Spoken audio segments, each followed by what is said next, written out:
front of a group of students on a video I was watching, and he did what I'm going to tell you now, and I fell in love with the concept, as I'm sure you will as well.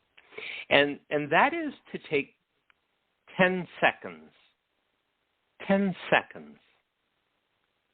to quietly close your eyes and remember all those people in your life who have helped you, who have been able to lift you off bended knee, and who you've been able to lean on during tough times.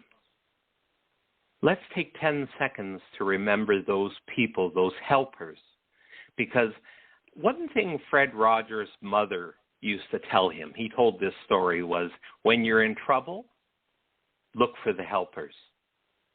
And so let's take that 10 seconds right now. I'll watch the time, keep our eyes closed, and give thanks and remember, whether they're here or whether they've passed, to all the people who have helped us so that we can help others. Let's do that right now. I'll let you know when the 10 seconds is over.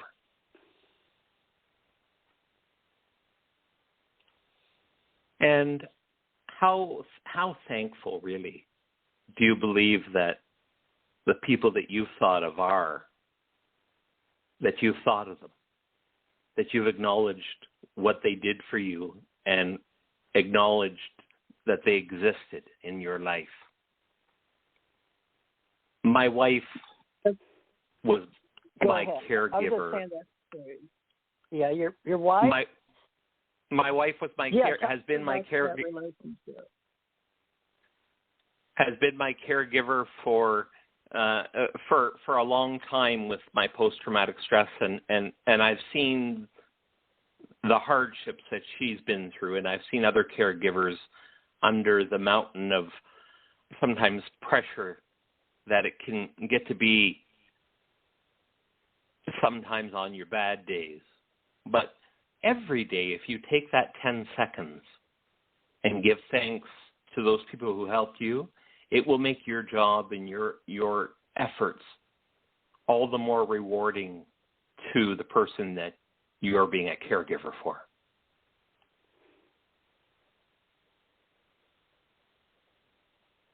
Just those memories, you're right.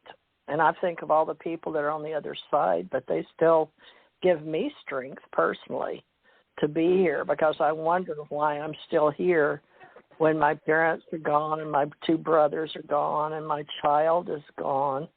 But I'm still here, and I miss my husbands, all of them.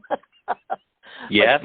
I seem to be living through a lot of people that have been with me, very close to me, and yet as a widow now and having seen all these caregivers come through my life, I'm absolutely amazed at how those of us that are still here are still going. So I have to believe in a divine plan in all the higher levels, and not to mention I've died a couple of times, maybe 3 that I can speak on, but I believe it's part of coming back and being here in this body, in this vehicle, to help others. Yeah.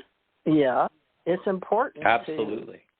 I believe certainly that I was here already, because I've gone places before, and I'm not a traveler, like just get up and go on the plane everywhere. And I go somewhere, and I'm like, there's no way I could have been here, but I felt like I was here already. This is not the first time I was here. And it's a phenomenal thing. And just to add to that, some time ago, I don't remember exactly how old I was. I was just younger. And I came up from a Christian Baptist way of life, church, and, but I like the Catholic Church. For whatever reason, that just was my thing. I love listening to the hymns and the words, and just it does something for me when I hear it. And someone said to me, are you a shaman? And I said, a shaman? No, I'm not a shaman. He says, are you one? I says, no. Would you like to be one? I said, I am not. I'm open to learning about it and, whatever it takes to become one. And he said, I'm going to tell you from my practice and where I stand, I think he has 50 years or whatever. He said, my vibration was more powerful than his when he started. So it's like something that, like, you have the, it's an innate quality that's there within you. It's either for you to activate it or make it happen. And I found that interesting. And I'm going to tell you, as a child growing up, I always see a lot of sorrow, a lot of pain, and people in crying and desperation and need and wanting to be healed. And I know someone like that right now as we speak and in general. And when he said that to me, I said, I'm very open to it. I would learn it. And he said, oh, you're natural. You will be a natural if you put your head to it. You're not like other people. You have to, like, teach that too. It's something like you have, So I was listening to what you're sharing, and how does that is so pronounced when someone feels your energy? Like, can you feel that through me talking to you here, or you have to be in person? No, absolutely. I can feel it through he was talking right? with you. Yes, definitely. Oh, wow. The only way, one of the only ways to become a shaman is to be called one by somebody or by another shaman. And so I'm a shaman. You're a shaman, absolutely. My shaman 70s.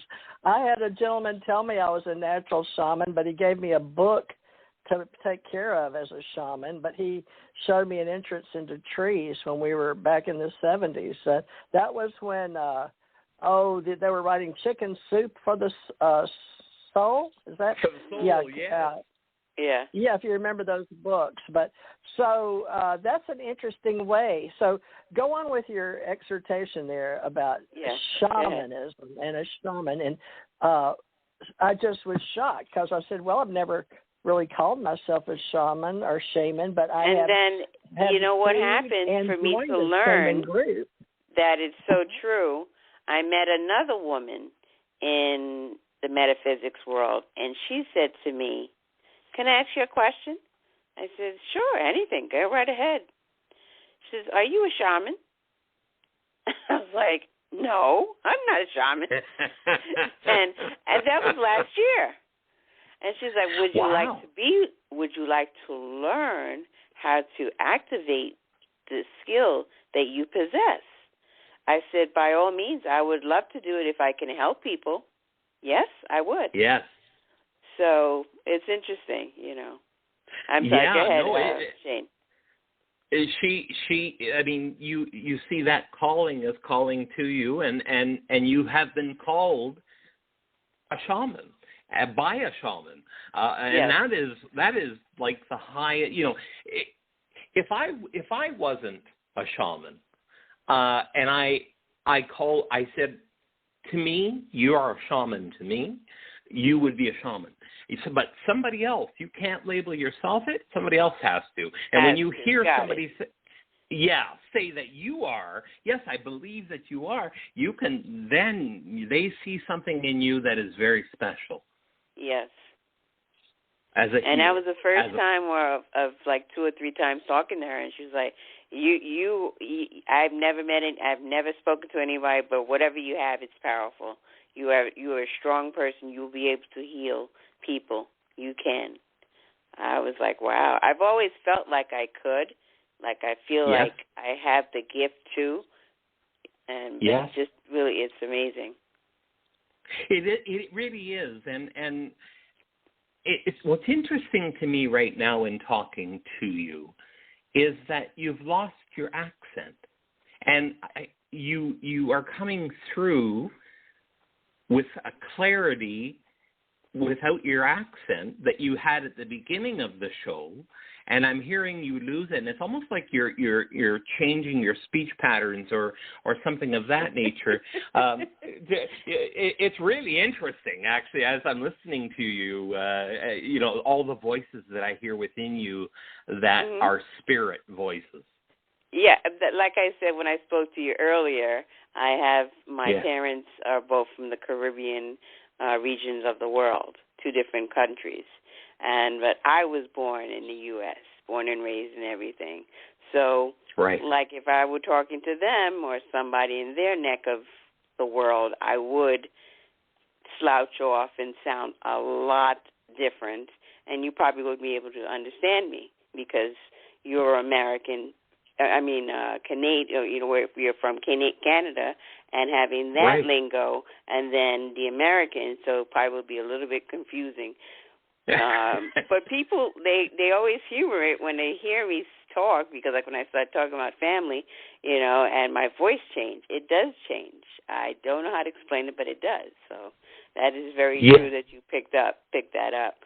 But the whole thing about the language is interesting, and the whole shaman whole deal, I think it's a really powerful situation, and if you're young enough and wise enough to learn it and can do it for humanity, you're a step ahead of game. You can do a lot for people.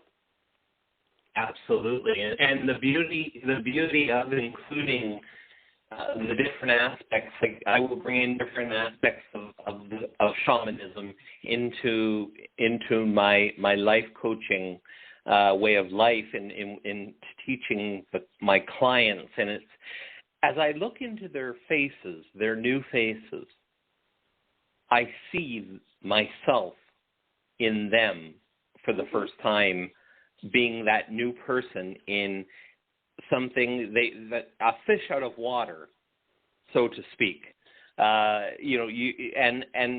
So for instance, you always, at least here in Canada, and I'm not sure how it is in the United States, but everybody's always fighting cancer and fighting this and fighting PTSD and fighting, and I always tell people, no matter what it is that ails you, if you fight it, it's going to fight back.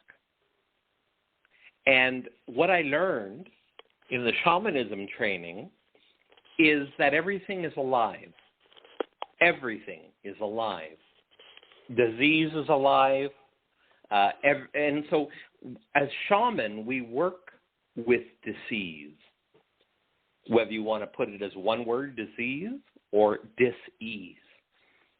We can work with that energy, that alive energy of that illness or that situation that has an alive energy to it, because everything has an alive energy to it. We can work with it as opposed to using a language of fighting to win against it.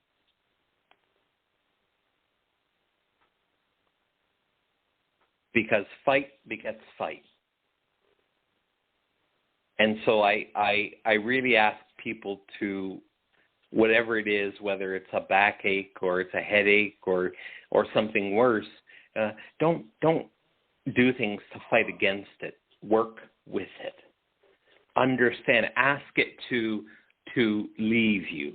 Say, I understand you're serving a purpose to teach me something, but at this time, I feel that you've served your purpose in my body, and I'd like you to leave now, for now. And we'll come together again at a future point. So it's an agreement with what ails you.